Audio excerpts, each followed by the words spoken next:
So, one question any fan of TMNT has is why was Raphael always given the romantic love interest? Well, I think there's a reason for that. You see, Raphael, depending on the interpretation that you would get of TMNT, was always looked at as the tough guy. You know, the one that had the short temper, the one that would go in uh, feet first, if you will, or head first without thinking, the one that would take action first or ask questions later. Basically, he was the tough guy, if you will, that was a bit of a rebel. So, how do you take someone that's a bit of a rebel and kind of bring him down to earth? Well, it's simple. You take that rebel, that tough guy, and you give him a love interest. Someone that can match him wit for wit, someone that can match his toughness, someone that can basically put him in his place, but also kind of start to soften him up a little bit. Basically kind of cool down that tough man exterior and allow him to open up.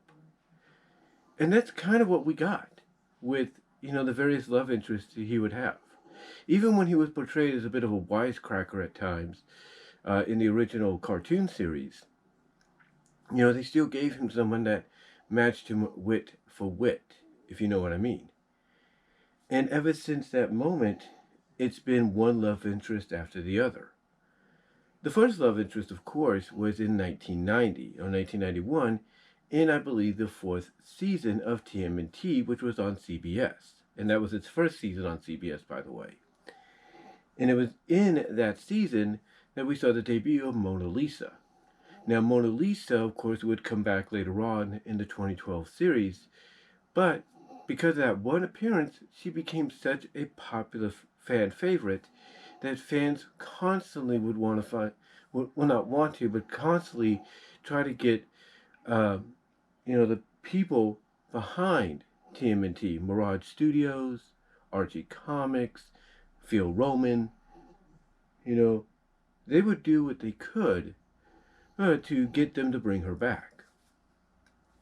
But it didn't happen until, like I said, the CGI series on Nickelodeon. Now, with that said, though, Mona Lisa set the table, if you will, for what Raphael would go down as far as a romantic path would be. Because even though she only appeared in that one episode, Raphael meets his match, like I said, she set the table. And basically, from then on in, Raphael would be paired with a female love interest that would match him, as I said, personality for personality.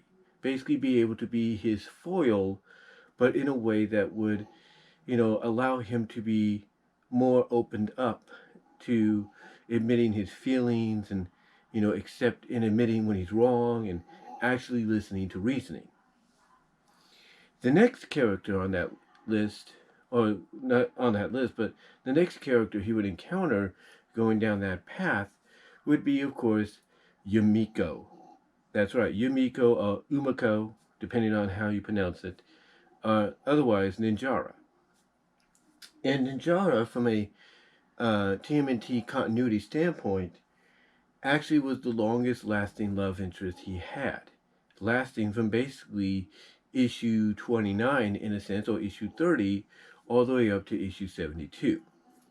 And of course, they had various, appearances in other comics. They, of course, crossed over to help promote the Mighty Mutanimals, comic book series, which was a spin-off of theirs, as well as they would also appear in several super specials, including one, believe it or not,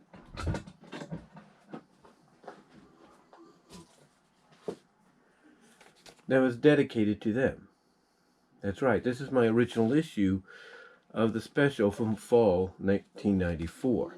I've had this for almost 30 years. Hard to believe.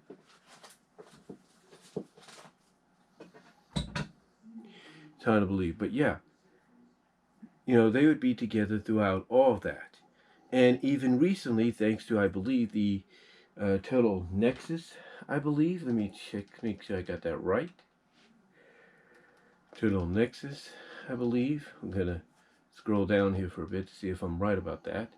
Yeah, Total Nexus. Thanks to them, I found out that Ninjara also made a return, not in the what would have been Forever War storyline, which she was originally intended to be part of, but she made a return. Well, the Turtles are under the IDW, which they are currently, as we speak, under the IDW license, publishing license, that is. But it was for a story, as I mentioned in a previous video, that was kind of based in the continuity of the Archie series, and she was still posed as, or presented as Raphael's girlfriend, which I thought was cool. At least it shows that, she has a place in the realm of TMNT even today to make a comeback. But she was the other one that balanced Raphael out. Now we go to currently with the Aleoplex, or Aleoplex, if you will. Aleoplex, who is a mutant fox, not a humanoid, anthropomorphic fox like Ninjara, but a human fox that currently in the IDW comics is Raphael's love interest.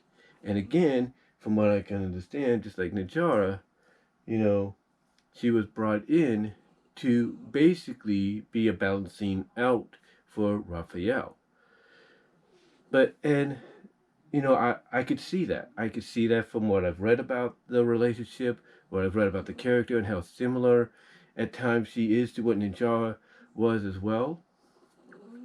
So there's many similarities, but enough differences to, make her own unique character, but also put her on that path for Raphael to encounter as a love interest. But again, what do they all have in common? From Mona Lisa, both versions, the original animated and 2012 version, to Ninjara and Aleoplex, what do they have in common? Well, what they have in common, basically, is, not only are they set up to be love interests for Raphael, but they're basically, there to basically be his foil, be his balancing foil of, hey, you might be a tough guy, or in some cases a wisecracker, but, we can pretty much counter you each way. We can pretty much do this to counter what you're going to do next or say next or whatever. And I think that's great. It makes any relationship that a character like Raphael gets put in from a romantic standpoint seem real. And I like that, as I just took my time there. Like I said, and I like that. I really do. I like the fact that, you bring in these characters to balance out someone who is depending on their interpretation, has a personality like a Raphael. And that is why, in my opinion, these characters are chosen, to balance out Raphael's personality depending on his interpretation. But what are your thoughts on Raphael having a love interest? I know apparently from people saying not everybody likes it, but what are your thoughts? Comment down below, live chat during the premiere, and I am out.